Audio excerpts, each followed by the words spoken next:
August 12th, 1878, West Texas. Ethan Crawford stood before three graves behind his ranch house. The wooden crosses were weathered gray, their letters carved 8 years ago now, barely visible in the harsh sunlight. Catherine Crawford, beloved wife. William Crawford, age 8. Benjamin Crawford, age 6. All three had died the same week in 1870. Plague fever had swept through Red River County that autumn, taking half the children and a quarter of the adults. Ethan had buried his entire world in 6 days, 8 years. He counted every single one. His hand trembled as he pulled the whiskey bottle from his coat pocket. The morning sun was barely up, but Ethan had stopped caring about proper drinking hours somewhere around year 3. The amber liquid caught the light, promising temporary forgetting. Temporary was all he had anymore. In his other hand, the Colt revolver hung heavy at his side, cleaned and loaded, always loaded. His pocket held $12, crumpled bills that represented everything left of Ethan Crawford's life. The bank wanted $800 by month's end, or the ranch would be seized. 200 acres his grandfather had claimed in 1845. The land where Catherine had planted roses, where William had learned to ride, where Benjamin had caught his first fish in the creek. All of it would be gone in 18 days. Ethan took a long pull from the bottle. The whiskey burned, but not enough. Nothing burned enough to match the hollow ache in his chest that had lived there for 8 years. He had become a ghost haunting his own property, going through motions that no longer held meaning. Feed the last 3 horses, ignore the broken fences, pretend tomorrow might be different. It never was. He raised the bottle toward Catherine's grave in a bitter toast. The August heat shimmered off the dry Texas earth, making the crosses waver like they might disappear entirely. Some days Ethan wished they would. Some days he wished he could stop seeing their faces every time he closed his eyes. William's gap-toothed grin, Benjamin's serious brown eyes that looked just like Catherine's.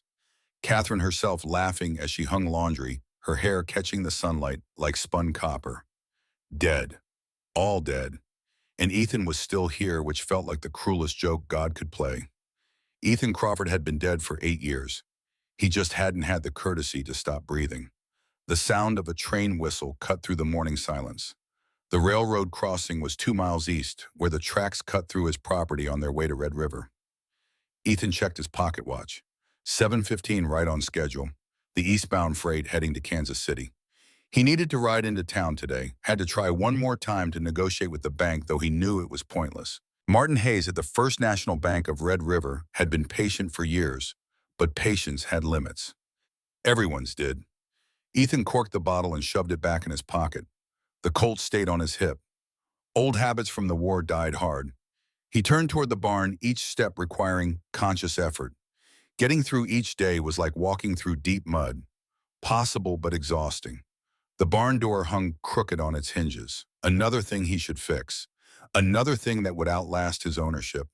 He saddled Preston the bay gelding, one of the 3 horses left from what had once been a herd of 20. Pride, his father used to say, was no substitute for pragmatism, but Ethan had precious little of either anymore. As he led the horse out, movement near the railroad tracks caught his eye. Something pale against the dark earth. Probably a coyote. They'd been getting bolder coming closer to the buildings. Preston stamped nervously, ears pricked forward. Animals knew things. Ethan had learned that in the war. When your horse got anxious, you paid attention. He turned the gelding toward the tracks. The railroad cut through the eastern section of his property, a scar of progress that had promised prosperity to Red River County. The town had grown from 300 souls to nearly 800 since the rails came through in 1872. Ethan had watched the growth from a distance, participating in none of it. Growth meant new families, new children, things he couldn't bear to see. As he rode closer, the pale shape resolved into something that made his stomach drop. A woven basket, sitting directly on the railroad ties centered between the rails. And from inside that basket came a sound that stopped Ethan's heart. A baby crying, his hands locked on the reins. Preston danced sideways, sensing his sudden tension. The morning sun beat down on the metal rails, making them shimmer with heat. In 90 minutes, the westbound passenger train would come through. Fast. The engineer wouldn't see a basket until it was too late. Ethan sat frozen in the saddle. His chest constricted, like an iron band was tightening around his ribs. A baby. There was a baby on those tracks. He couldn't move, couldn't breathe. couldn't do anything but sit there while his mind filled with the sound of William's last labored breaths, Benjamin's fevered whimpering, Catherine's hand going cold in his. The baby's cry grew stronger, angry now, demanding attention the way infants do when the world fails to meet their needs. Move, Ethan's mind screamed at his body. Move, damn you. But he had locked up. 8 years of frozen grief held him paralyzed while an innocent child lay in the path of a train that would turn that basket into nothing but splinters and a memory that would destroy what little remained of Ethan's sanity. Preston shifted again. Ethan's hand went to the whiskey bottle by instinct, seeking the numbness that would let him ride away. Let someone else deal with this. Let someone else be the hero. He had used up all his heroism trying to save his own family and failing spectacularly. Then the baby's cry changed, became a sound of pure distress that cut through every defense Ethan had built. He was off the horse before his conscious mind made the decision.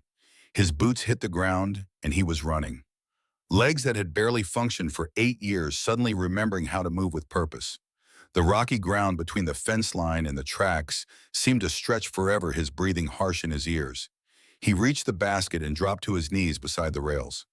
The crying stopped abruptly as the baby sensed his presence. Ethan's hands shook so badly he could barely grip the basket's edge. Inside lay an infant, a girl maybe 3 weeks old wrapped in a threadbare blanket that had once been white. She had a shock of dark hair and eyes that were trying to focus on his face. Blue eyes, deep blue like a mountain lake. Not like William's hazel, not like Benjamin's brown. Different. This was a different child. Ethan's breathing came in shallow gasps. His vision tunneled. He was having a panic attack, the kind that had plagued him for the first 2 years after the plague. Doc Walsh had given him laudanum back then, but Ethan had learned that whiskey worked nearly as well and was easier to obtain. The baby made a soft sound, not crying now, almost curious. Her tiny hand escaped the blanket fingers spreading wide. Ethan noticed something else tucked beneath the baby's blanket. A gentleman's handkerchief. Fine linen completely out of place with the threadbare basket in desperate circumstances. He pulled it out. The fabric was expensive, monogrammed with an ornate letter B embroidered in dark blue thread. Too fine for a desperate 17-year-old girl to own. Ethan turned it over in his hands, studying the careful stitching. Someone else had been here. Someone with money. The handkerchief didn't fit the story the note would tell. It was evidence of something he didn't yet understand. He stuffed it into his coat pocket without thinking further. The baby's immediate needs were more urgent than puzzles about expensive handkerchiefs. But the wrongness of it nagged at him as he gathered the basket into his arms. Pinned to the blanket was a scrap of paper. Ethan's hands were shaking so hard he could barely unfold it. The writing was unsteady, done in pencil by someone whose hand had trembled as badly as his did now. I am 17 and alone. She deserves better than me, please. That was all. No name, no explanation beyond the obvious desperation of a mother too young and too overwhelmed to see any other choice. Ethan looked up at the track stretching east and west. Empty now, but in 90 minutes the westbound would come through at 40 miles an hour. The engineer would be watching for cattle on the crossing a mile ahead, not for a basket on the rails. Please. That word broke something in Ethan. The careful walls he had built to keep the world at a distance cracked under the weight of that single desperate plea. He gathered the basket into his arms. The baby made another soft sound, studying his face with that intense focus infants have before they learn to be afraid. She was warm and alive and completely dependent on whatever mercy the universe might show. The universe had shown Ethan precious little mercy, but maybe he could show some. He stood cradling the basket against his chest. The baby's eyes never left his face. She seemed to be waiting, trusting, believing that the giant holding her basket would make things right. The weight of that trust hit him like a physical blow. Ethan turned and walked back to his horse on legs that barely supported him. Every step required monumental effort. The baby stayed quiet as if she understood that her survival depended on his ability to function. He managed to mount while holding the basket, years of horsemanship making the motion automatic even while his mind reeled. He should take her to town, to the sheriff, to Doc Walsh, to someone who knew what to do with abandoned infants. Someone who wasn't a broken drunk living in a collapsing ranch house with $12 and 18 days before eviction. But Ethan turned Preston toward home instead, toward the house that had been empty of life for 8 years, toward the future he had stopped believing in. The baby made a small, hiccuping sound. Not quite a cry, more like a question. "I don't know," Ethan said out loud. His voice was rusty from disuse. He rarely spoke anymore. Had no one to speak to. "I don't know what I'm doing." The baby seemed to accept this answer. She settled deeper into her blanket, her eyes drifting closed, trusting him to figure it out.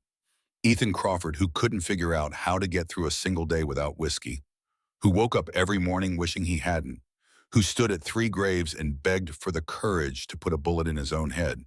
That Ethan Crawford was now responsible for keeping a 3-week-old infant alive.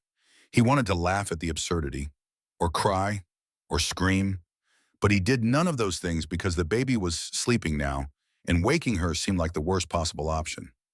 The ride back to the ranch house took forever and no time at all.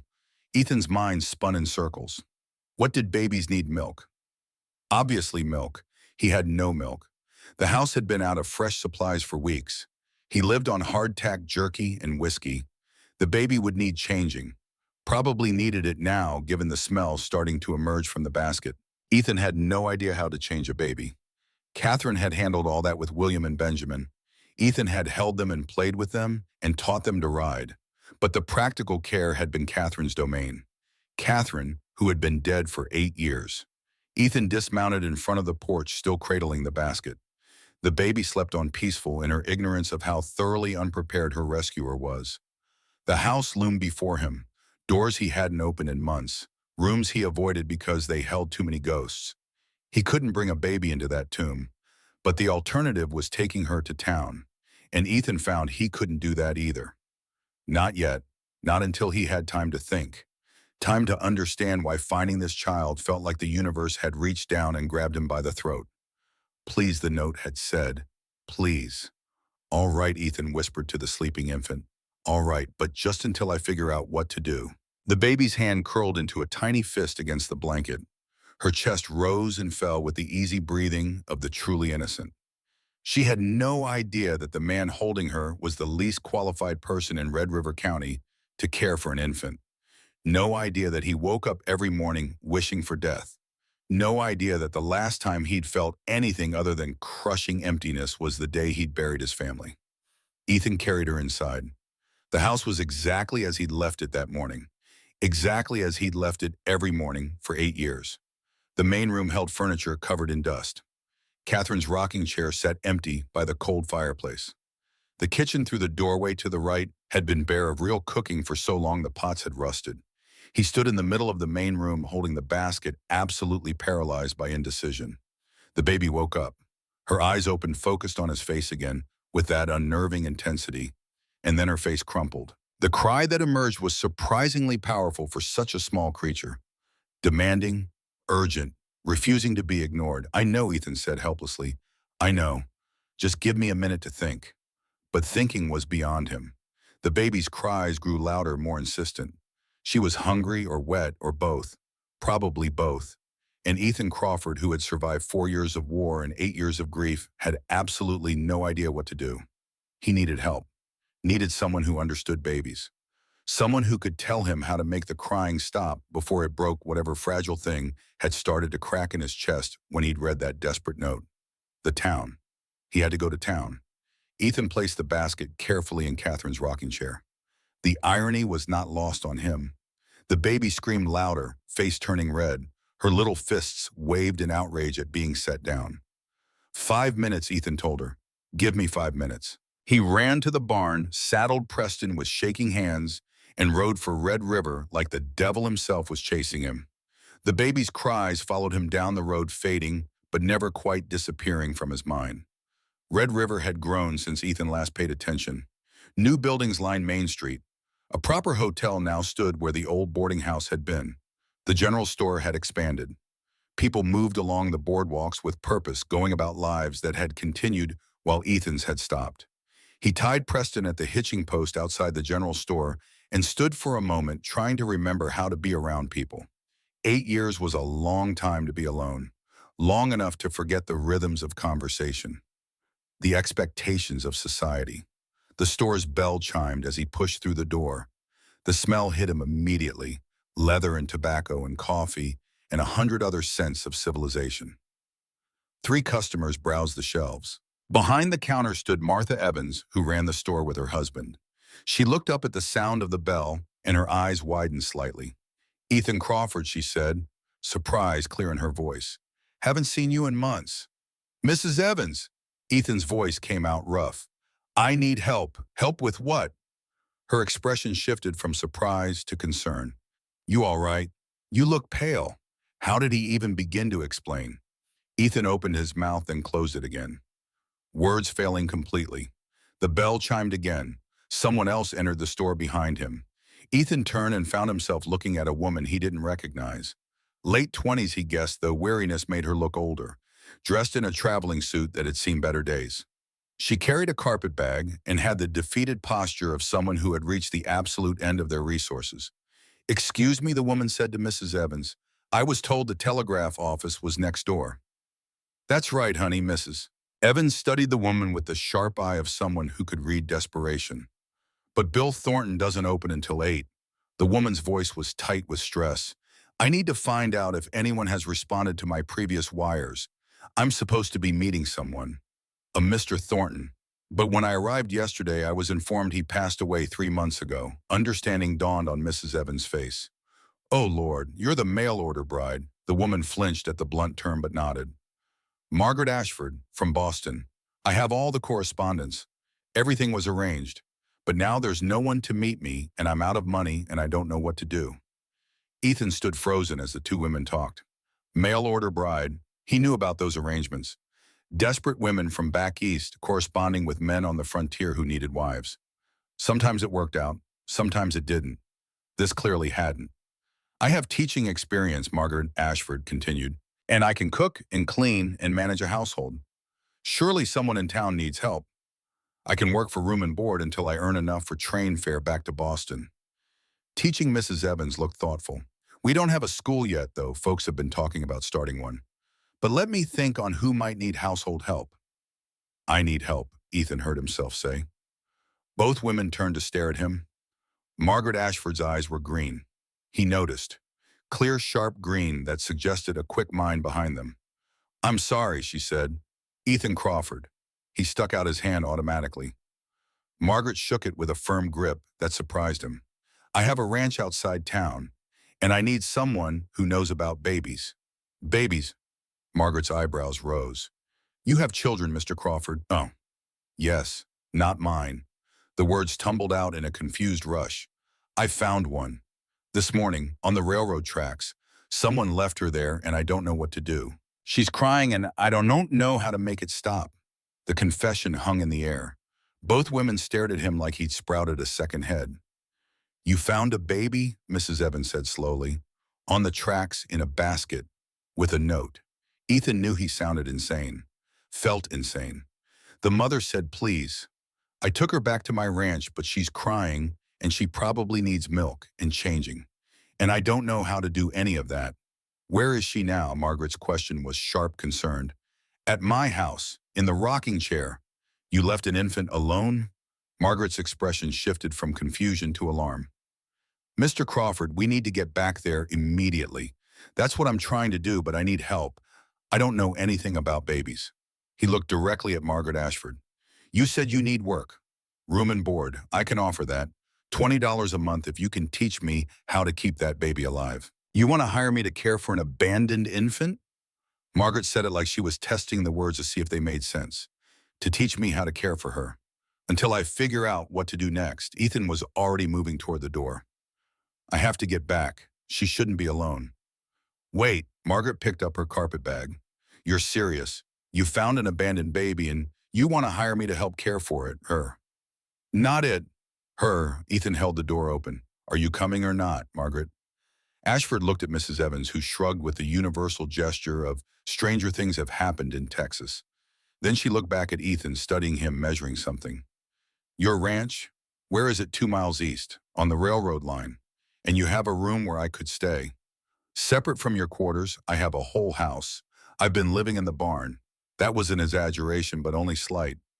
Ethan slept wherever he passed out, which was often the barn. You can have the entire house if you want it. Just help me keep that baby alive. I raised 4 younger siblings after my mother died, Margaret said quietly.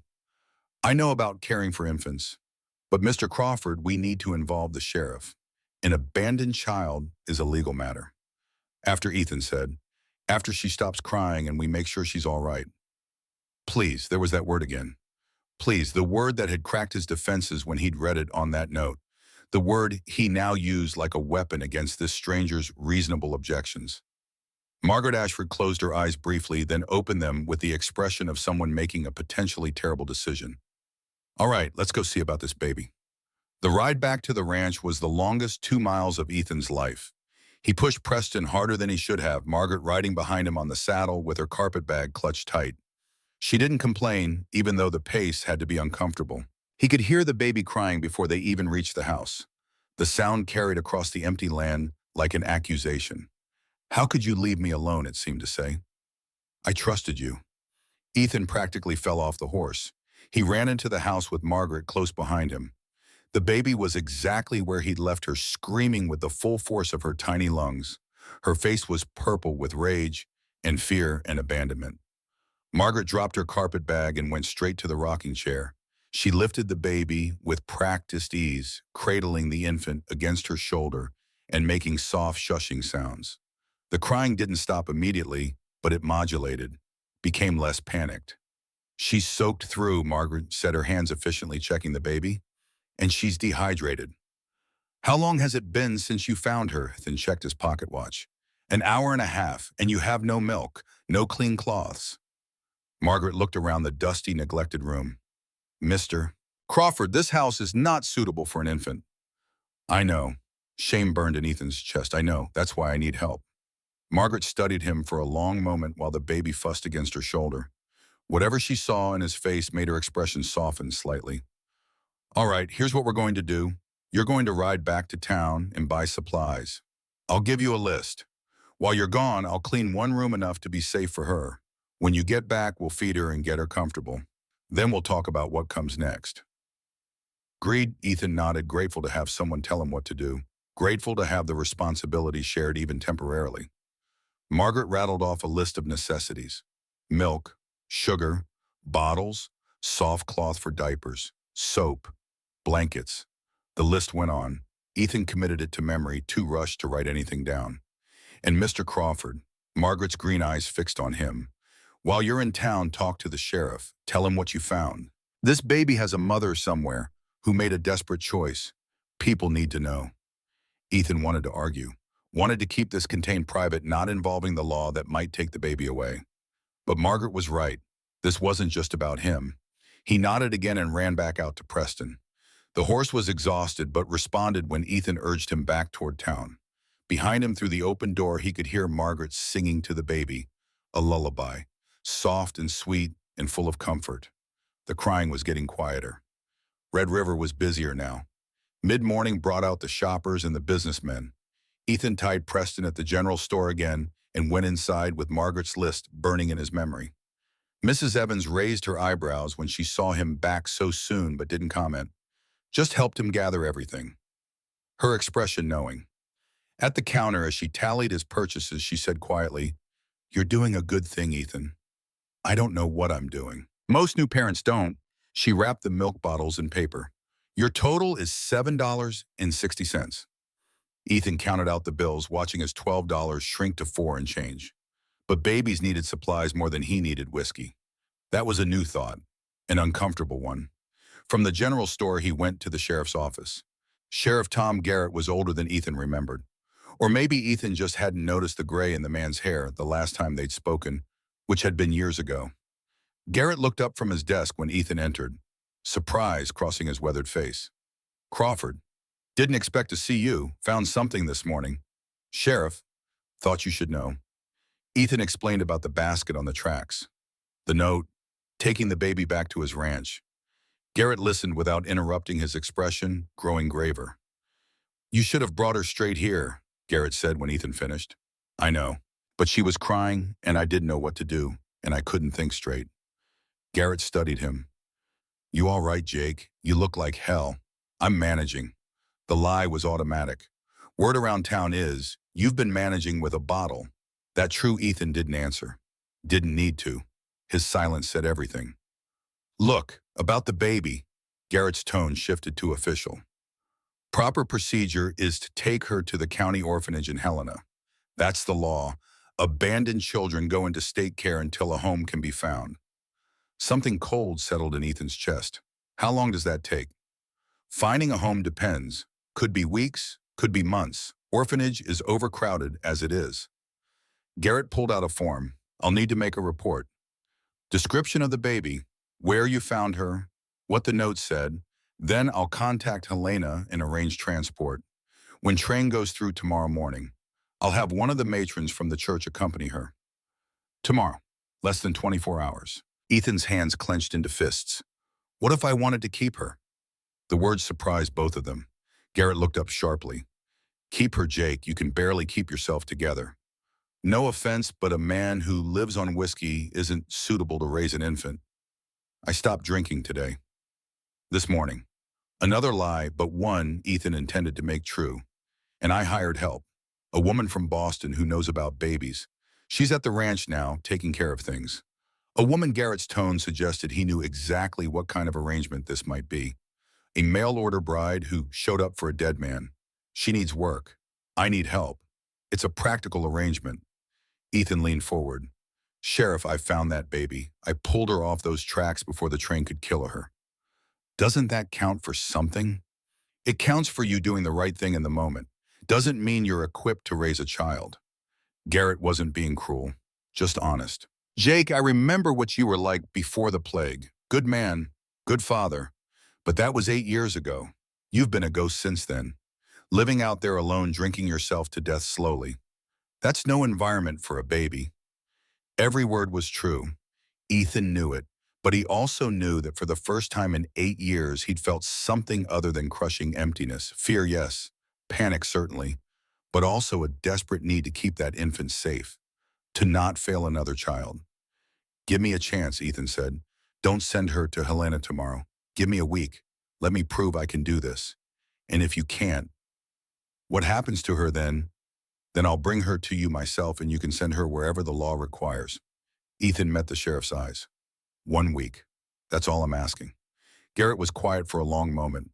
Outside, the sounds of town life continued. Wagons rolling past. People calling greetings to each other.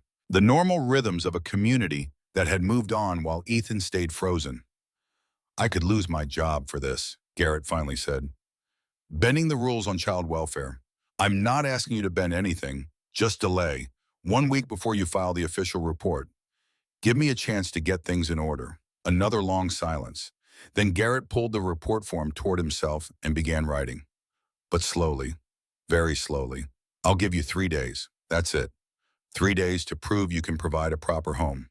Clean house, suitable help, evidence you can care for an infant. I'll come out on Friday to inspect. If I'm not satisfied, the baby goes to Helena on Saturday's train. Understood. 3 days, 72 hours. It wasn't much, but it was more than Ethan had hoped for. Understood. Thank you, Sheriff. Don't thank me yet. Garrett's expression was serious. I'm serious about this inspection, Jake. That baby deserves better than a drunk's broken ranch. His expression softened slightly. But I remember who you used to be. Maybe this is what you need to become him again. Ethan left the sheriff's office with supplies weighing down his saddlebags and a deadline burning in his mind. 3 days. He had 3 days to transform his house from a tomb into a home. 3 days to prove he could be someone other than the ghost he'd become. Preston knew the way home by now. Ethan let the horse set the pace while his mind spun. Clean the house, make it safe for a baby, show the sheriff he was serious. And most important, keep that infant alive and healthy. He could do this. He had to do this. Because the alternative was sending her to an overcrowded orphanage in Helena. And Ethan knew exactly what those places were like. He'd visited enough of them after the war looking for displaced children of soldiers he'd served with. Cold buildings full of crying children and overworked staff. Places where kids learned that the world was harsh and love was a luxury reserved for the lucky. That baby deserved better. When he rode up to the ranch house, he could hear singing through the open windows. Margaret's voice clear and steady, working through a lullaby. He vaguely remembered Catherine singing to William and Benjamin. The sound stopped him for a moment, frozen in the saddle. His house, which had been silent for 8 years, had music in it again. Ethan dismounted and carried the supplies inside. Margaret looked up from the rocking chair where she sat with the baby. The infant was clean now, wrapped in what looked like one of Ethan's own shirts torn into makeshift swaddling. She was sleeping peacefully, her tiny face relaxed. "You got everything." Margaret's voice was quiet, careful not to wake the baby. Ethan nodded and set down the parcels. "Sheriff knows. Gave me 3 days to prove I can care for her. He's coming Friday to inspect." 3 days. Margaret looked around the dusty room.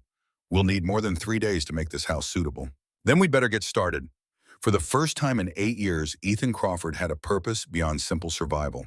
He had a deadline, a goal, a reason to care whether tomorrow came. He had a baby to protect and 3 days to figure out how. The first week with Emma transformed Ethan Crawford's ranch from a monument to grief into something that almost resembled a home. Sheriff Garrett rode away Friday afternoon, his inspection complete, leaving behind a gift of 3 days before Judge Harrison Blackwell would arrive to render final judgment. 3 days wasn't much, but for a man who'd spent 8 years wishing for death, 3 days felt like a miracle. Ethan stood on the porch watching dust rise from the sheriff's departing horse. Emma slept against his chest, her small weight no longer terrifying, but somehow grounding. Margaret stood beside him, arms crossed, her expression troubled, despite their temporary victory. "Blackwell won't be as easy as Garrett," she said quietly. "A circuit judge who owns half the county doesn't bend rules for anyone. Then we make sure he has no rules to bend." Ethan looked down at Emma's sleeping face. "Make everything so proper he can't find fault. In 3 days, we've done more in less time." That evening, after Emma had been fed and changed and settled in her cradle, Ethan and Margaret sat at the kitchen table making plans. The lamp burned low between them, casting shadows across Margaret's face as she wrote lists with determined precision. Blackwell will question everything she said, her pencil moving steadily across the paper. Your finances, your drinking history, our living arrangement. We need answers for all of it. Ethan leaned back in his chair, exhaustion pulling at him. 6 days without whiskey had left him shaky and raw, every nerve exposed. But Emma's presence kept him focused, kept him from reaching for the bottle he'd poured out that first morning. "My finances are what they are. I owe the bank $800. Due in 2 weeks." He spread his hands on the table. "Can't change that fact. But you can show you're working. That fence job starts Monday. How much does it pay, $40 for 3 days? Margaret added it to her list. "That's something. Shows you're employed, actively trying to improve your situation." She tapped the pencil against her lips, thinking, "What about your drinking? How do we address that?" The question hung heavy in the air. Ethan's hands clenched into fists on the table.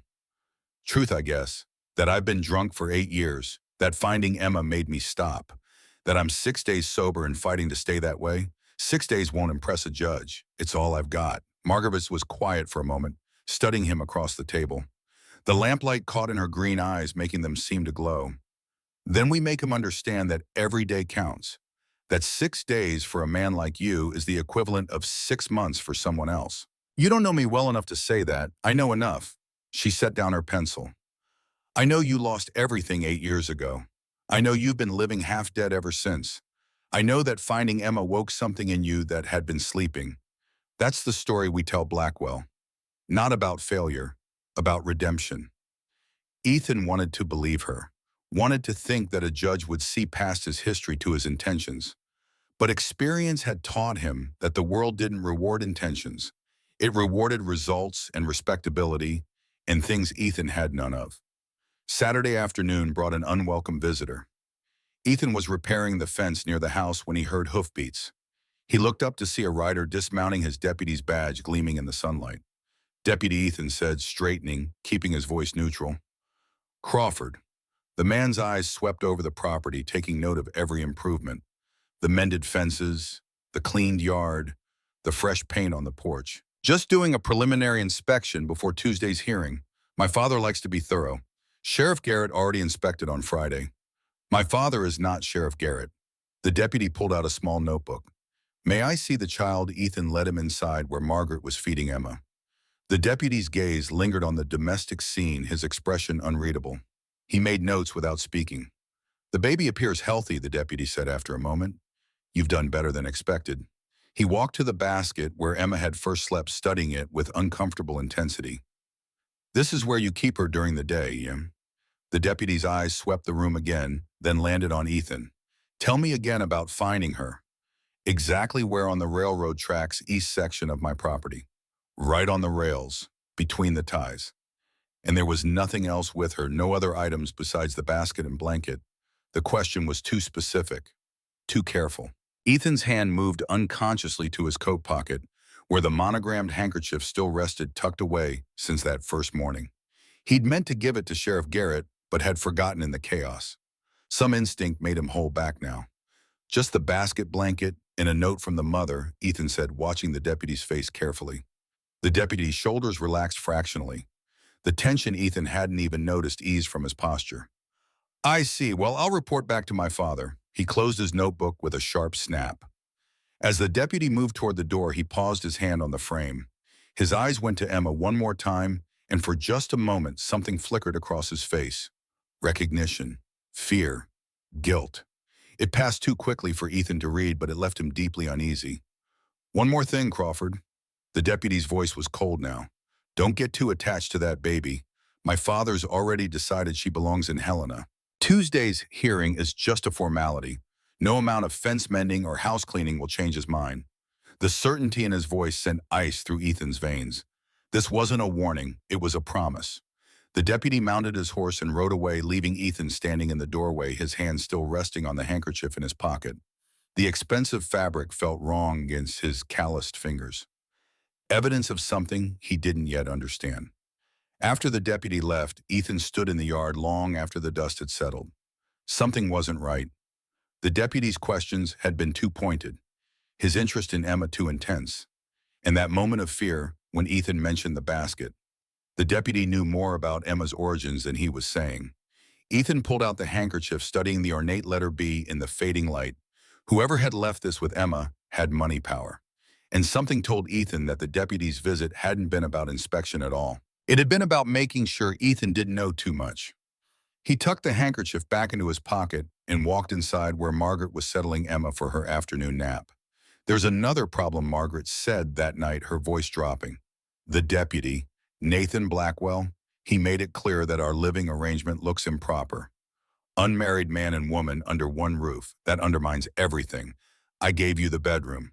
I sleep out here, that's proper enough." "Is it?" Margaret met his eyes directly. "Or does it just look like we're pretending to be proper while actually living as man and wife?" The implication stung. Ethan straightened in his chair. "I've been nothing but respectful. Never even thought about anything else. I know that. You know that. But Blackwell doesn't. All he'll see is appearance." She picked up her pencil again, rolling it between her fingers. "There's a solution. One that would eliminate that objection entirely." "What solution?" "We could get married." The words landed like a physical blow. Ethan's mind went blank, then filled with 1,000 objections, all trying to surface at once. "Married," he repeated stupidly. "A legal arrangement. On paper. Nothing more." Margaret spoke quickly now, as if afraid she'd lose courage. "It would give Emma two parents, make our household completely proper, remove any question about our relationship." "That's insane, is it? We're already living together, already caring for Emma as if she's ours. Marriage just makes it official." She leaned forward. "Think about it, Ethan. What's Blackwell's strongest argument against you, that you're a single man with no support system? But a married couple, that's stable, that's respectable." Ethan pushed back from the table, too agitated to sit still. He paced to the window, looking out at darkness, broken only by starlight. Married to a woman he'd known for 6 days. For a baby he'd found on railroad tracks. The absurdity of it threatened to choke him. "You don't want to marry me," he said without turning around. "You came west for a fresh start, not to tie yourself to a broken drunk with a failing ranch. I came west running from debts I couldn't pay and scandal I couldn't escape." Margaret's voice was steady. "Found instead a child who needs protecting and a man who needs hope. Maybe we can help each other, Ethan. Maybe that's enough." It's not fair to you. Life hasn't been particularly fair to either of us, but we can make it fair for Emma. The sound of her chair scraping back, footsteps approaching. Ethan turned to face her. Margaret stood in the middle of the kitchen, lamplight, painting gold edges around her silhouette. She looked determined and frightened in equal measure, offering something enormous while trying to pretend it was small. If we do this, Ethan said slowly, there's no going back. Marriage is legal binding. Can't just undo it when the judge leaves town. I know. And what happens after? When Emma's settled and doesn't need us playing house anymore, then we figure it out. Margaret wrapped her arms around herself. But that's months away, Ethan. Right now, Tuesday is coming fast, and we need every advantage we can get. From the bedroom came a soft cry, Emma waking for her midnight feeding. The sound cut through the tension like a knife. Both adults turned toward it, drawn by the helpless need of an infant who had no idea her entire future hung on decisions being made in a darkened kitchen. I'll get her bottle ready, Ethan said. I'll change her. They moved together, the familiar routine of childcare providing escape from impossible questions. But as Ethan heated milk in the kitchen, testing temperature on his wrist, Margaret's proposal echoed in his mind. Marriage, legal protection for Emma, stability in the eyes of the law. It made cold, practical sense, which was exactly why it terrified him. That night, Ethan lay on his pallet in the main room, listening to Margaret rock Emma back to sleep. Her soft singing drifted through the closed bedroom door, a lullaby Catherine used to sing to William and Benjamin. The sound cracked something open in Ethan's chest, releasing pain and longing he'd kept carefully locked away. If he married Margaret, it would be the final betrayal of Catherine's memory, the final admission that his first life was truly dead and buried behind the house. But if he didn't marry Margaret, Emma might be taken away, sent to an orphanage where she'd learn that the world was cold and love was conditional. Which betrayal could he live with? By dawn, Ethan had made his decision. He found Margaret in the kitchen, already dressed and preparing breakfast. Coffee scented the air. Through the window, sunrise painted the horizon in shades of fire. Yes, he said without preamble. Margaret turned from the stove, question in her eyes. I'll marry you. Margaret cared for Emma with practiced efficiency while also managing the household. Real meals appeared on the table. Laundry got washed.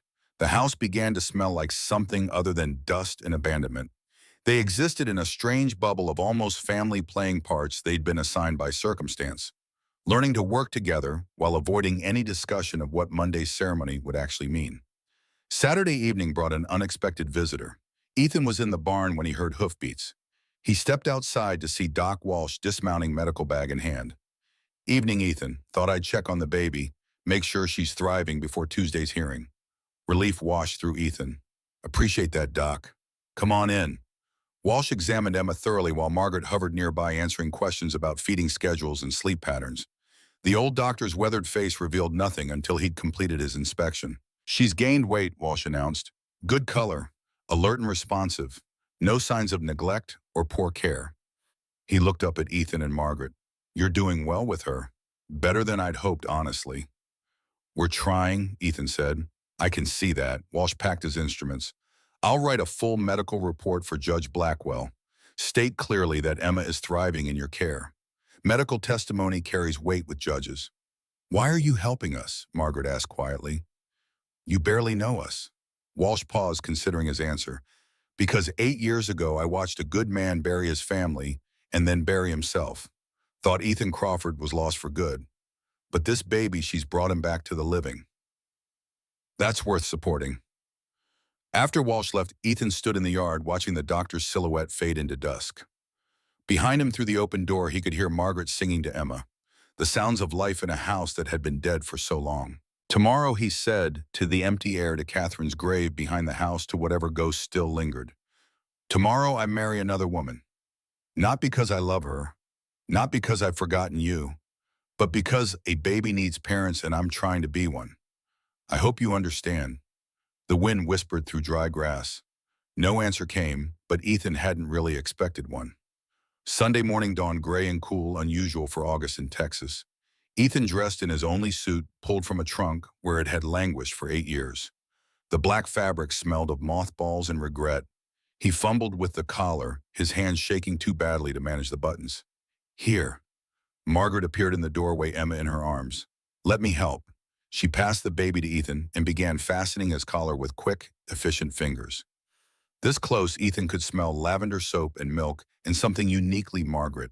Her touch was impersonal but gentle. The touch of someone who knew how to care for others without expecting anything in return.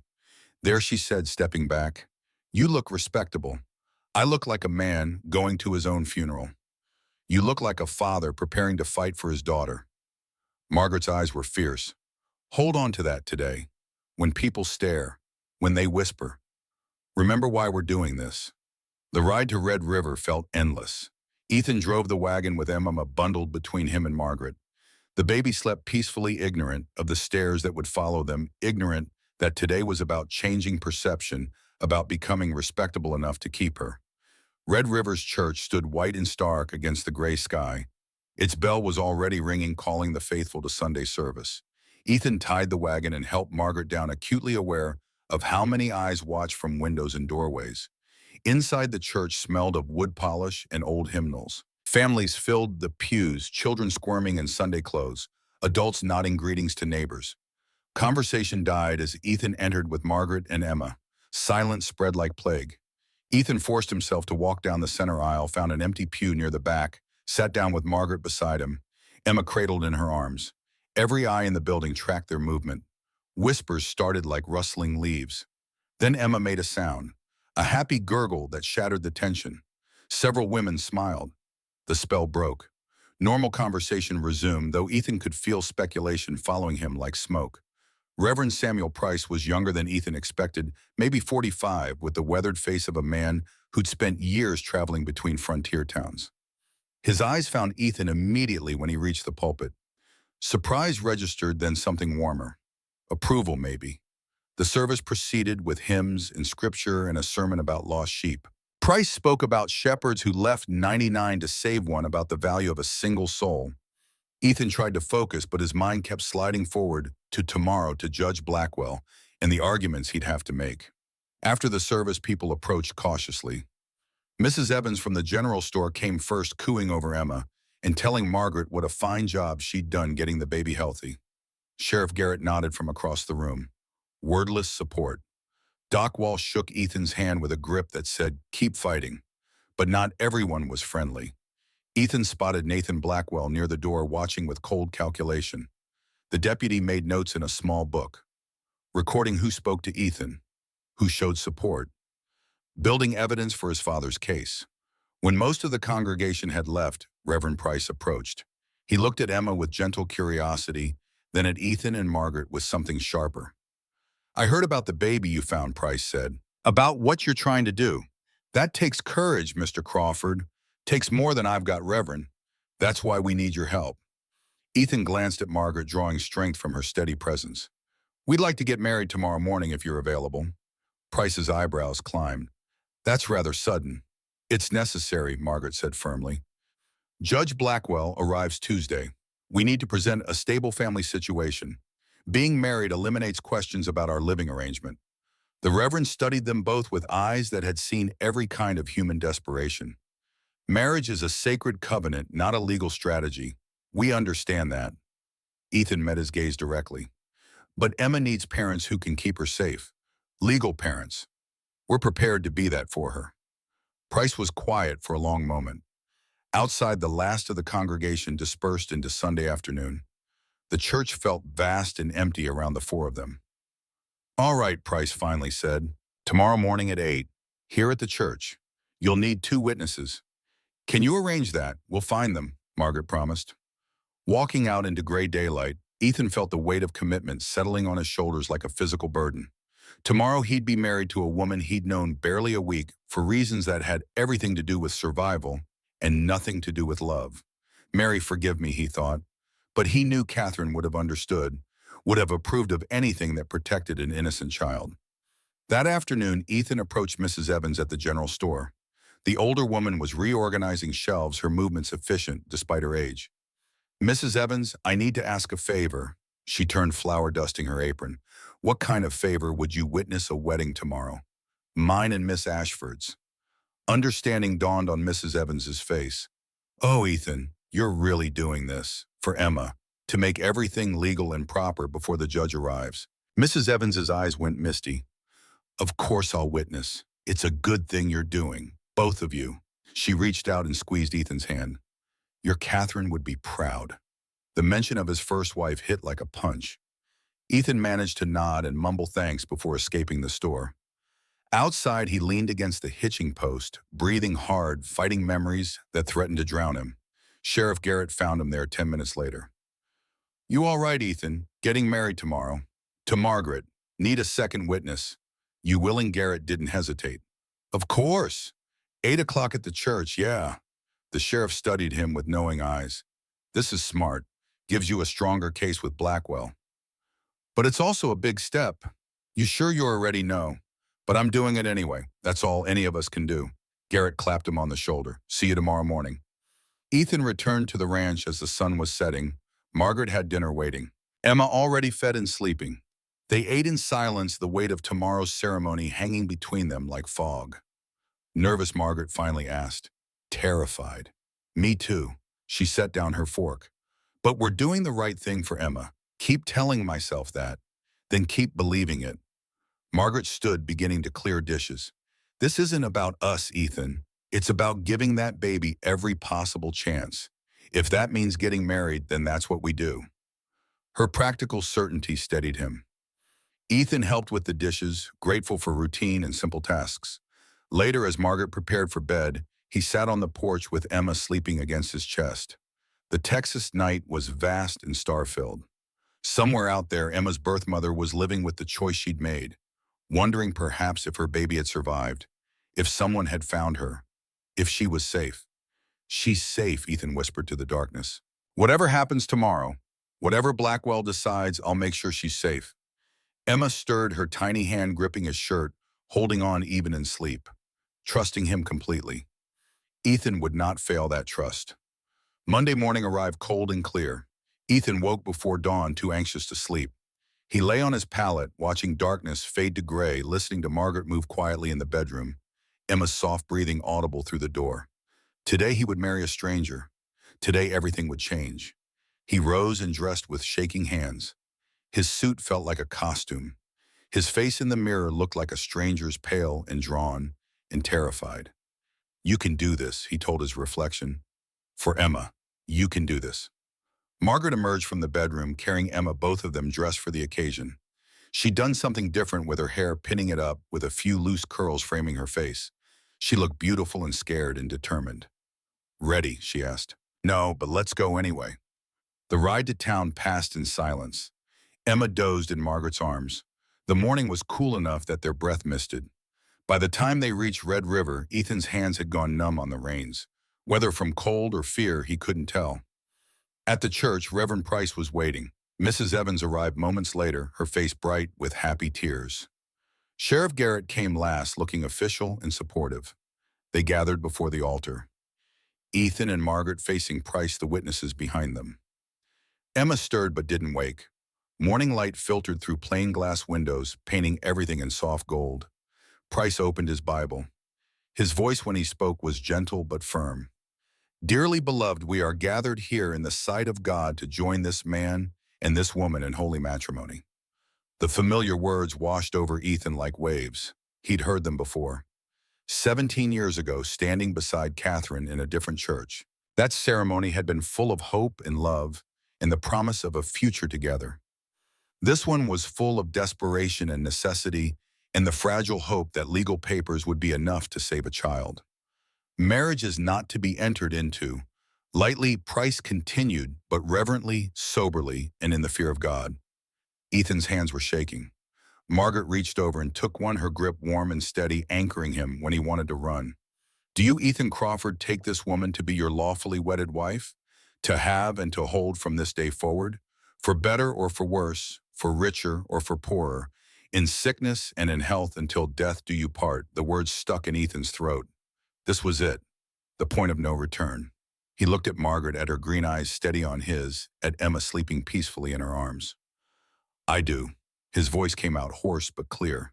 Do you, Hagar Dashford, take this man to be your lawfully wedded husband, to have and to hold from this day forward, for better or for worse, for richer or for poorer, in sickness and in health until death do you part. Margaret's voice was stronger than his had been. I do. Then by the power vested in me by the state of Texas, I now pronounce you husband and wife. Price closed his Bible. You may kiss your bride. Ethan hesitated. They hadn't discussed this part. Didn't know how to navigate the space between legal requirement and personal boundaries. Margaret solved the problem by leaning forward and brushing her lips against his cheek. Brief, chaste enough to satisfy tradition without pretending this was something it wasn't. Emma chose that moment to wake. Her cry broke the solemn moment, bringing laughter from Mrs. Evans and a smile from Garrett. Margaret rocked the baby, making soothing sounds, while Price prepared the marriage certificate. Sign here, he said, presenting the document. Ethan Crawford signed his name with a hand that barely trembled. Beside his signature, Margaret added hers in neat script. Margaret Ashford Crawford, a new identity, a new person created by necessity. Mrs. Evans and Garrett signed as witnesses. Price added his official seal. Just like that, it was done. Legal, binding, real in the eyes of the law, if nowhere else. Congratulations, Price said quietly. May God bless your family and give you strength for what's ahead. Family. The word echoed in Ethan's mind as they left the church. That's what they were now. A family. Not by blood or even by choice, but by determination to protect something innocent and precious. Ethan had work waiting. 3 days of fence repair for a rancher 10 miles north. $40 they desperately needed. He kissed Emma's forehead, nodded to Margaret, and rode out with the marriage certificate folded in his pocket. The fence work was brutal. Ethan labored under the August sun for 10 hours straight, his hands blistering his back, screaming. But the physical pain was almost welcome. It gave him something to focus on, besides tomorrow's confrontation with Judge Blackwell. He returned home each evening to find Margaret waiting with dinner and Emma sleeping peacefully. They'd eat in exhausted silence, then spend an hour rehearsing what they'd say to the judge. What if he asks about your drinking? Margaret would prompt. I'll tell him I'm 8 days sober, that Emma gave me a reason to stop. What if he says that's not enough time? Then I'll tell him every journey starts with a single day, that I'm committed to staying sober for her. Round and round they went, building their case like soldiers preparing defenses. By Monday night, Ethan's head was spinning with rehearsed answers he prayed would sound natural tomorrow. We're as ready as we'll ever be, Margaret finally said. It was past midnight. Emma had been fed and changed and was sleeping soundly. Tomorrow would arrive in hours whether they were prepared or not. Ethan walked Margaret to the bedroom door. They stood awkwardly married now, but still strangers, partners in a desperate gamble. Thank you, Ethan said quietly, for everything, for staying, for helping, for marrying me even though I've given you nothing but trouble. You gave me a purpose, Margaret replied. Her hand rested on the doorframe, her eyes serious. I came west running from debts and scandal, found instead a child who needed protecting and a man who needed hope. That's worth more than comfort. She went inside, closing the door softly. Ethan returned to his pallet, but sleep wouldn't come. His mind kept racing forward to tomorrow afternoon, to the town hall, to Judge Harrison Blackwell and whatever judgment he'd render. Ethan rose before dawn, too restless to lie still. He went outside and stood in the yard watching the sky lighten in the east. Tuesday had arrived, the day that would determine Emma's future and his own. Behind the house, 3 graves stood silent in the pre-dawn light. Catherine William Benjamin, his first family lost to plague and grief. Today he'd fight to keep his second family together. Fight to prove that broken men could still be fathers. That love wasn't about biology, but about choosing to show up every day. I won't fail her, Ethan whispered to the graves. Whatever it takes, I won't fail Emma, the way I failed to save you. The sun broke over the horizon, painting the Texas sky in shades of blood and fire. A new day, the day everything would change. One way or another, by sunset, Ethan would know if he was truly a father or just a man who tried and lost. He turned back toward the house where Margaret was stirring, where Emma would soon wake crying for her morning bottle. His family, legal now, real in the only ways that mattered. Time to fight for them. The Red River Town Hall was built of pale stone that seemed to absorb heat like a furnace. By noon on Tuesday, the building radiated waves of dry warmth that shimmered in the August air. Ethan stood on the steps, Emma in his arms, Margaret beside him, and felt sweat trickle down his spine beneath his Sunday suit. Inside those walls, Judge Harrison Blackwell was already waiting, the most powerful man in 3 counties, the man who would decide if Emma stayed or went to the orphanage in Helena, the man who held their future in his hands. "We should go in," Margaret said quietly. Her face was pale beneath her bonnet, but her voice stayed steady. Better early than late. Ethan nodded but couldn't make his feet move. Emma squirmed in his arms, making small sounds of discomfort. Even the baby sensed something wrong, sensed the fear radiating from the adults holding her. "Ethan," Margaret's hand on his arm, "whatever happens in there, we fight. We don't give up." Agreed, agreed. They climbed the steps together. The door opened into a hallway that smelled of dust and old paper and too many bodies in too small a space. Voices drifted from the main chamber. Ethan recognized Sheriff Garrett's low rumble, Doc Walsh's reedy tenor, other voices he didn't know. The chamber itself was designed to intimidate. High ceiling, windows placed too high to see out of. A raised platform at one end where the judge would sit in literal judgment over everyone below.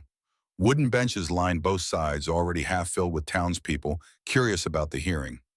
Nathan Blackwell stood near the front, conferring with a man in expensive clothes.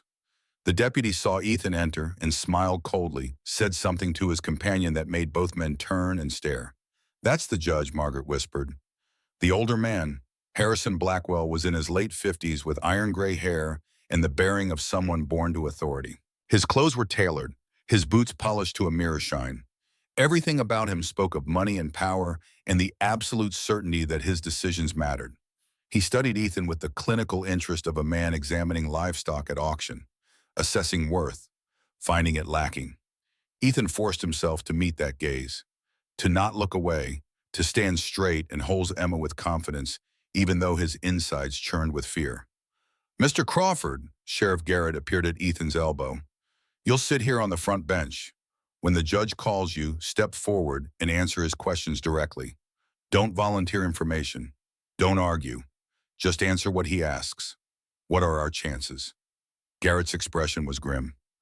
"Honestly, not good. Blackwell's already made up his mind about something. I can see it in how he's positioned himself. But you still have to trace them." Doc Walsh joined them, adding his medical report to a stack of papers on the clerk's table. Mrs. Evans sat in the second row, her face encouraging.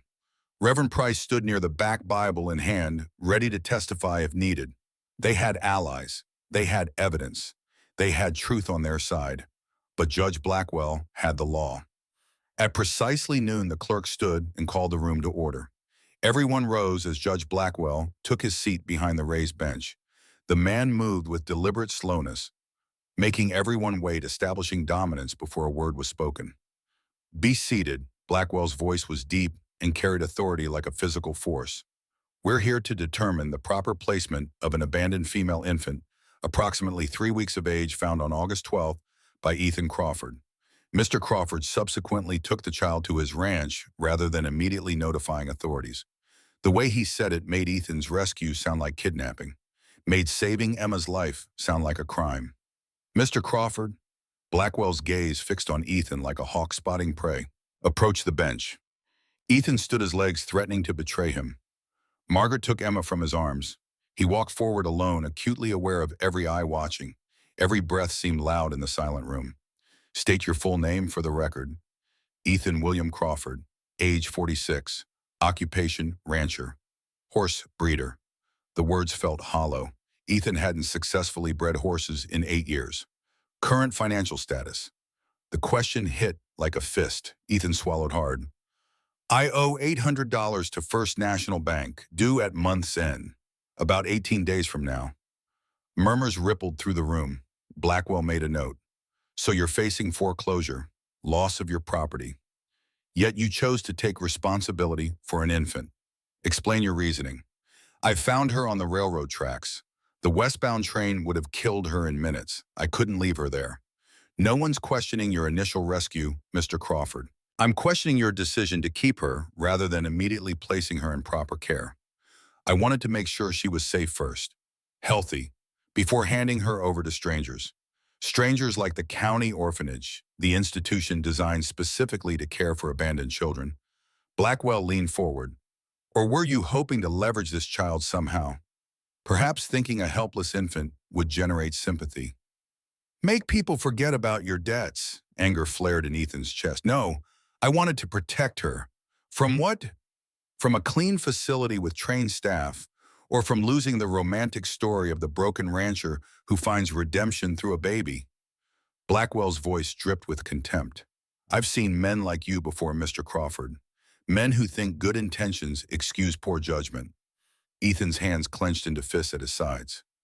Garrett had warned him not to argue, but hearing Emma reduced to a prop in some imagined scheme burned like acid. I'm not using her for anything. I'm trying to give her a home you're about to lose, a home you share with a woman you're not married to, a home that, by all accounts, was falling apart until this child conveniently appeared. Blackwell shuffled papers. Sheriff Garrett's report notes significant improvements to your property in the past week. Convenient timing, wouldn't you say? I got married yesterday. To Margaret Ashford. She's my wife now. The statement caused another ripple of whispers. Blackwell's eyebrows rose fractionally. How convenient. And how long have you known Miss Ashford, or should I say, Mrs. Crawford? 9 days. 9 days.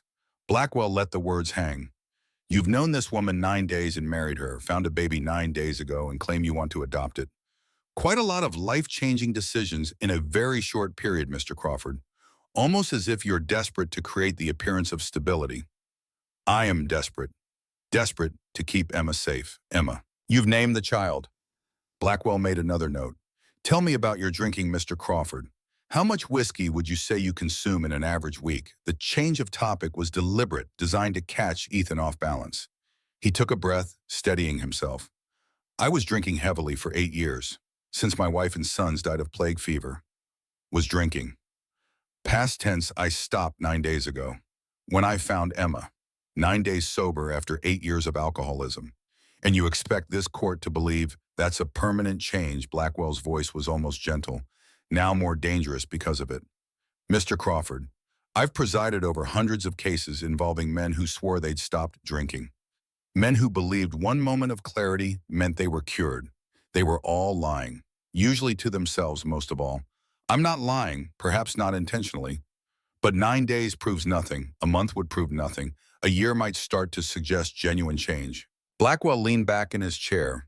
This court cannot place a helpless infant in a home where the primary caregiver is a recently reformed alcoholic facing imminent financial collapse. The risk is too great. Then let me prove myself. Give me time. Time is a luxury this child doesn't have. Every day she spends in an unsuitable environment is a day of potential harm. Blackwell looked past Ethan to where Margaret sat holding Emma. Mrs. Crawford, please approach. Margaret stood with Emma in her arms. She walked forward with her head high, but Ethan could see the fear in the tight line of her shoulders. She stopped beside him, presenting a united front. Mrs. Crawford, you arrived in Red River 9 days ago as a mail-order bride for a deceased man, correct?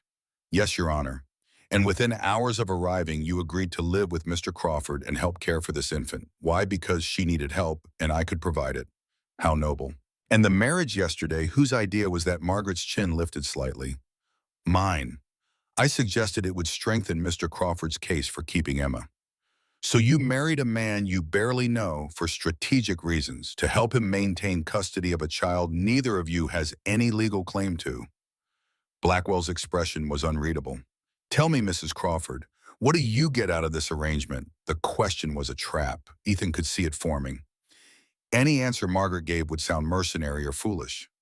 I get a family, Margaret said quietly. I get to help raise a child who deserves love. I get to be part of something that matters. How touching. Blackwell's tone suggested he found it anything but. And if I rule that Emma goes to the orphanage, what happens to your convenient marriage? It remains. We made vows before God. Vows made for a specific purpose. Vows that lose their utility if Emma is removed from the equation. Blackwell turned his attention back to Ethan. Mr. Crawford, I'm curious about something. The land where you found this child, that's railroad right-of-way. Is it not? The shift in topic set off alarms in Ethan's mind. The tracks crossed my property, yes. Correction. The tracks cross land you currently occupy but may soon lose to foreclosure. Land whose deed will revert to First National Bank, which is owned by my investment company. Blackwell's smile was cold. Technically, that makes the area where you found the child my property, which gives me certain legal considerations in this matter. Ethan's stomach dropped. He understood now. This wasn't just about Emma's welfare. This was about power, about Blackwell demonstrating control, about teaching a lesson to anyone who might challenge his authority. With respect, your honor ownership of the land doesn't change the fact that Emma needs a home. It changes everything, Mr. Crawford. It means this court has even greater obligation to ensure proper placement, to avoid any appearance of impropriety or favor. Blackwell straightened papers on his bench. I've heard enough. Unless there is additional testimony that would materially change the facts of this case, I'm prepared to rule. Your Honor, Dr. Walsh stood from the second row. I have medical testimony submitted to the clerk. I'll review it in my written decision. Your Honor, Reverend Price moved forward. I have character testimony regarding Mr. and Mrs. Crawford, also submitted in writing. This hearing is concluded. Wait. The voice came from the back of the room, young, female, frightened. Everyone turned. A girl stood in the doorway, maybe 17, with dark hair and eyes that looked too old for her face. She wore a simple dress, her hands twisting nervously at the fabric. Who are you? Blackwell's voice was sharp. My name is Grace. The girl's voice shook, but she kept speaking. That baby. Emma. She's mine. I'm her mother. The room erupted in whispers. Ethan felt the floor tilt beneath him. Beside him, Margaret went rigid with shock. Emma, sensing the sudden tension, began to cry. Blackwell banged his gavel. Order, everyone sit down. He fixed his attention on Grace.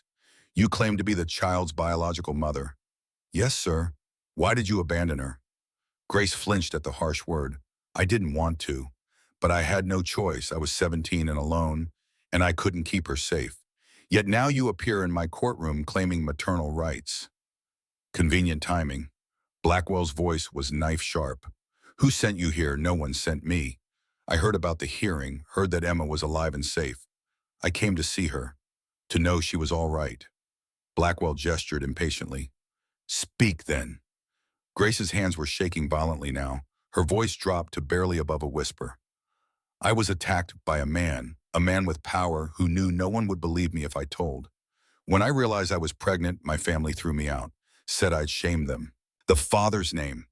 Grace's gaze flicked to Nathan Blackwell standing at his father's side. The deputy's face had gone pale. His jaw was clenched tight. Nathan Blackwell, Grace whispered. The room went silent, absolutely silent. Every eye swung to the deputy, who stood frozen like a man facing execution. Judge Blackwell's expression didn't change. That's a serious accusation. It's the truth. Grace's voice was stronger now. He came to my family's homestead last winter. Said he was investigating a theft. He was friendly at first. Then he changed. He forced himself on me. Told me if I ever spoke about it, he'd make sure my father was arrested for stealing cattle he didn't steal. Father. Nathan's voice was tight. She's lying. She's clearly been put up to this by Crawford. I've never met Mr. Crawford before today, Grace said. But I heard he found Emma, heard he was trying to keep her, and I realized this might be my only chance to tell someone what happened, to make sure she stays with people who love her instead of being sent away. Blackwell's face was stone. Do you have proof of these allegations? I have this. Grace pulled something from her pocket, a piece of cloth. She unfolded it carefully, revealing embroidery. The letter B worked in careful stitches. This is from his handkerchief. He dropped it that day. I kept it because I thought someday I might need evidence. Ethan stepped forward, his hand trembling as he pulled out his own piece of fabric. And I have this. He held up the handkerchief he'd found with Emma. It was in the basket with the baby. The same monogram, the same expensive linen. The courtroom exploded in whispers. Nathan's face went from pale to ashen. That's impossible, Nathan stammered. That's not mine. He's lying. It was tucked under Emma's blanket the morning I found her. Ethan said, his voice steady despite his shaking hands. I didn't understand what it meant then, but I kept it, and now I know. Judge Blackwell took both pieces of fabric, comparing them side by side. The monograms matched perfectly. The fabric quality identical. These are a set, Blackwell said quietly, his voice deadly. Custom made. I commissioned them for your 25th birthday, Nathan. There are only 6 in existence. Nathan lurched forward. That proves nothing. Anyone could have that. Let me see it. Blackwell's command was absolute. The clerk took the cloth and brought it to the judge. Blackwell examined it closely, his expression unreadable. When he looked up, his eyes went to his son. This is your monogram, your specific design. I recognize it. Father, I can explain. Explain how your handkerchief ended up with a girl you claim never to have met. Blackwell's voice was deadly quiet. Explain why she can describe the scar on your left shoulder from the riding accident when you were 12. A scar she could only know about if she'd seen you without a shirt. Nathan's face crumbled. It wasn't like she said. She was willing. She came to me. She was 16 at the time. Blackwell's hands were flat on the bench, pressed hard against the wood. A child. She's lying about her age. She told me she was 18. I told you I was 16. Grace's voice was steel now. I told you to stop. You didn't care. The courtroom had gone from silent to suffocating. Everyone stared at the unfolding drama, at the powerful judge facing his son's crimes, at the young mother standing up to the man who destroyed her life. Blackwell closed his eyes briefly. When he opened them, something had changed in his face. The cold authority had been replaced by something more human, more broken. Deputy Blackwell, you're relieved of duty, effective immediately. Sheriff Garrett, take him into custody. Father, you can't. I can and I will. You'll be held pending a full investigation. Blackwell's voice was empty, hollow. Get him out of my sight. Garrett moved forward, his face grim but satisfied. Nathan tried to resist, but the sheriff was stronger. The deputy was marched out of the courtroom, his protest fading down the hallway. After they left, Blackwell sat motionless for a long moment. The room waited. Ethan hardly dared breathe. Miss Grace, the judge's voice was different now, quieter. I'm sorry for what my son did to you. Sorry that you faced that alone. Sorry that you felt your only option was to leave your baby on railroad tracks. Grace was crying openly now. I didn't know what else to do. I couldn't feed her, couldn't protect her. I thought if I left her where someone would find her quickly, she'd have a chance. You were right. Mr. Crawford found her, saved her life. Blackwell looked at Ethan, really looked at him for the first time. You said you found her around dawn. Yes, sir, 7:15. The westbound train comes through at 8:30. Blackwell's expression was unreadable. You had just over an hour. If you hadn't stopped, if you'd ridden past, she would have died. I couldn't leave her there. No, I suppose you couldn't. Blackwell turned to Grace. What do you want, child? Do you want your baby back? Grace looked at Emma still crying in Margaret's arms, looked at Ethan and Margaret standing together, saw something in them that made her face crumple with fresh tears. I want her to be happy, to be safe, to have parents who chose her instead of being stuck with her. Grace wiped her eyes. I'm 17 with no money and no family. What kind of life could I give her but Mr. and Mrs. Crawford? They were fighting for her. That's what she needs. People who will fight, so you're relinquishing parental rights if it means Emma gets to stay with them. I'm relinquishing everything. Blackwell nodded slowly. He looked down at his papers, at the neat legal documents that would have sent Emma to Helena. His hands moved gathering them up. Then deliberately he tore them in half. I came here today intending to rule that Emma go to the county orphanage. I was convinced that Mr. Crawford was an opportunist using a baby to solve his problems. Blackwell's voice was rough. I was wrong about several things. He looked directly at Ethan.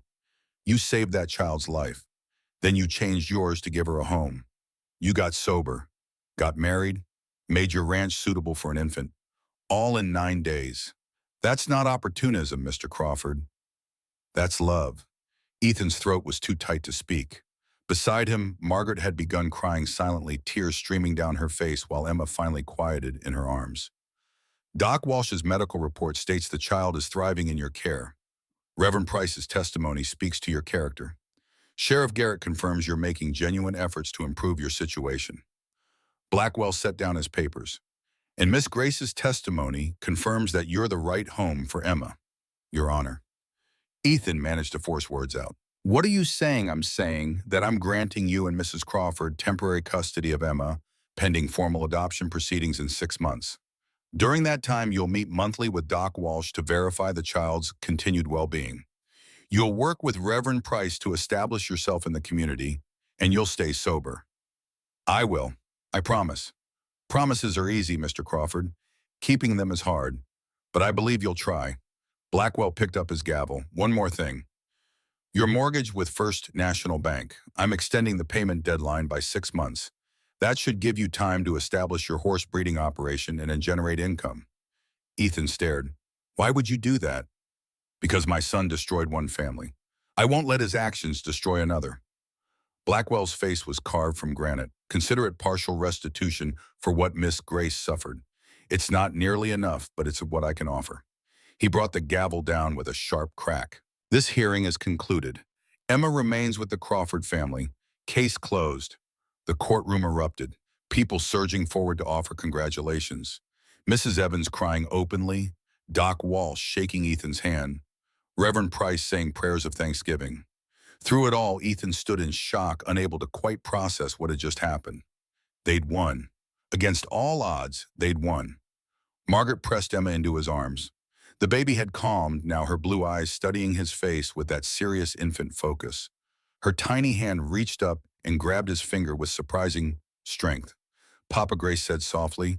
She'd approached while Ethan was lost in the moment. That's what she'll call you. Can I ask you something? Anything. Can I visit her sometimes? I know I gave up my rights, but I'd like to know she's all right, to see her grow up from a distance. Ethan looked at Margaret, who nodded. Of course, you're welcome at our ranch anytime. Emma should know her birth mother. Should know that you loved her enough to make an impossible choice. Grace smiled through her tears. Thank you for saving her, for giving her the life I couldn't. She reached out and touched Emma's cheek so gently. Then she turned and walked away, her shoulders straight despite the tears. A mother who'd given everything for her child, who'd faced her attacker in a courtroom full of strangers because it was the right thing to do. Ethan would make sure Emma knew that story, would make sure she understood the courage it took. But that was for later. For now, he just held his daughter and let himself feel something he hadn't felt in 8 years. Hope. The ride back to the ranch passed in a daze.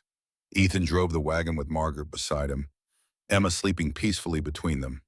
The Texas landscape rolled past familiar, but somehow transformed as if the world had been remade while they weren't looking. We did it, Margaret said quietly. We actually did it. You did it.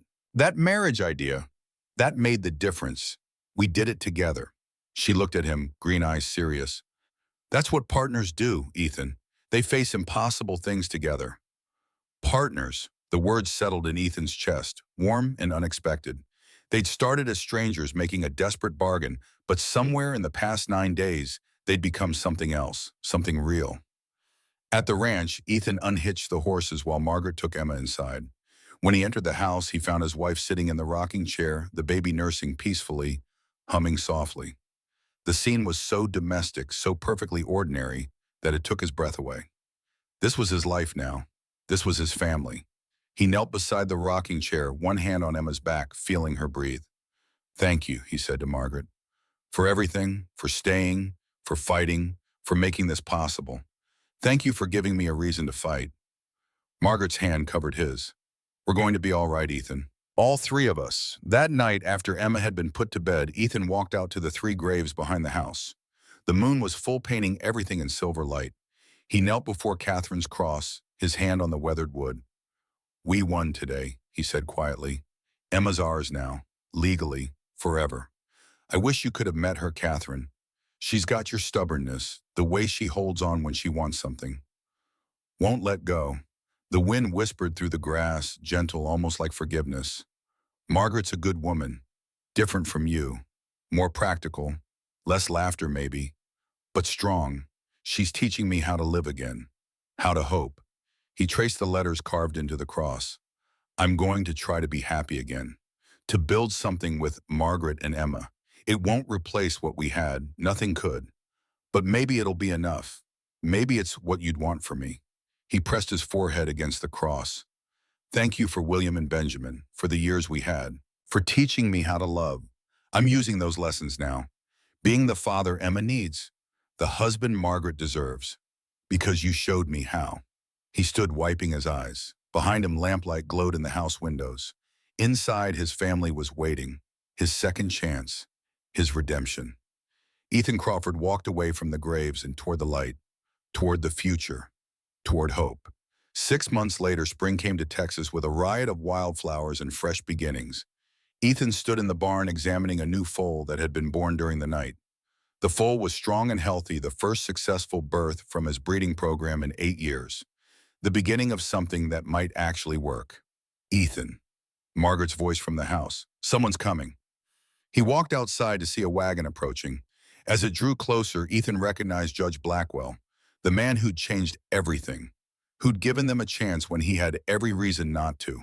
Blackwell climbed down stiffly, his age showing more than it had 6 months ago. Mr. Crawford, Mrs. Crawford, Your Honor. Ethan shook his hand. Wasn't expecting you. I have the final adoption papers. Thought I'd deliver them personally. Blackwell produced a leather folder. Sign these and Emma is legally yours. No more temporary custody. Full adoption. Ethan's hands shook as he signed. Margaret added her signature, tears streaming down her face. Just like that, it was done. Emma was theirs, completely, forever. There's something else, Blackwell said, his expression grave. My son pleaded guilty to the assault charges. He's been sentenced to 5 years. Grace will receive restitution from his assets. It's not justice, but it's something. How is she working at the general store? Saving money. She visits Emma every Sunday after church, I'm told. She's always welcome. Blackwell nodded. I also wanted to tell you I'm stepping down from the bench. What happened with Nathan? It made me realize I'd been blind to a lot of things, using power without wisdom. So I'm retiring, gonna spend my remaining years trying to do better. That takes courage. So does what you've done, building a life from broken pieces. That takes more courage than I ever had. Blackwell looked toward the house where Emma's laughter floated through an open window. She's lucky to have you. We're lucky to have her. After Blackwell left, Ethan walked back into the house. Emma was playing on a blanket on the floor, now 7 months old and impossibly mobile. She saw Ethan and her face lit up with pure joy. Papa, the word was clear, unmistakable. Her first word. Ethan scooped her up, holding her close while emotions threatened to overwhelm him. That's right, sweetheart. Papa's here. Papa's always going to be here. Margaret wrapped her arms around both of them. The three of them stood in the middle of the house holding each other. A family forged from desperation and choice and love. I'm pregnant, Margaret whispered against Ethan's shoulder. About 3 months along. We're going to have another baby. Ethan pulled back to look at her, saw the joy and fear and hope in her eyes. Are you scared? Terrified, but also happy. Emma needs a brother or sister, and I want to give you that. You've already given me everything. Ethan kissed her forehead, her cheeks, her lips. You gave me a reason to live again. Everything else is just blessing on top of blessing. That night, after Emma was asleep, Ethan and Margaret stood on the porch watching the sunset paint the sky in shades of gold and crimson. The ranch was thriving. The mortgage was being paid down slowly. The future looked possible for the first time in 8 years. Do you ever regret it? Ethan asked. Marrying me, tying yourself to all this? Margaret was quiet for a moment. Then she smiled. I came west looking for survival, found instead a home, a family, a purpose. No, Ethan, I don't regret anything. Even though we started as a business arrangement, we didn't end as one. She leaned against him. We're partners now, real partners. That's better than most marriages built on romance and promises. Ethan wrapped his arm around her, holding her close. In the distance, he could see the 3 graves behind the house. Catherine, William, Benjamin. His first family.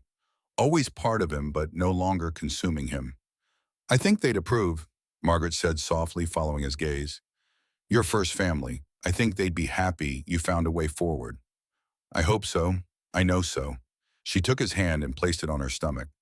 Life doesn't end because people die. It transforms, changes shape, becomes something new. We're proof of that. Emma cried from inside, not distressed, just wanting attention. Jake and Margaret moved together, partners in the endless work of parenting. They found Emma standing in her cradle arms, reaching up. Mama, Emma's second word, just as clear as the first. Margaret lifted her, tears streaming down her face. Yes, baby, Mama's here. Mama and Papa are both here. Later, much later, after Emma had been fed and changed and rocked to sleep after Margaret had gone to bed, Ethan sat alone in the main room. He pulled out the note that had been pinned to Emma's blanket that first morning. The desperate plea from a 17-year-old girl who had had no choice. I am 17 and alone. She deserves better than me. Please. Ethan folded the note carefully and tucked it into the family Bible. Someday when Emma was old enough, he'd show it to her. Would tell her about the mother who'd loved her enough to let her go. About the morning she'd been found on railroad tracks. About how her arrival had saved not just her own life, but his as well. But for now, he just sat in the quiet house and listened to his family breathe, to the sounds of life happening around him, to the future unfolding exactly as it should. Ethan Crawford had spent 8 years living in the past, haunted by graves and guilt and grief that wouldn't heal. But a baby left on railroad tracks had pulled him into the present, had forced him to choose between remaining frozen or learning to live again. He'd chosen life, chosen love, chosen to fight for something beyond his own pain. And in choosing, he'd been redeemed. Outside, the Texas night was vast and star-filled. Inside, a family slept peacefully. And in the morning, they would wake together and face whatever came next. Together, always together.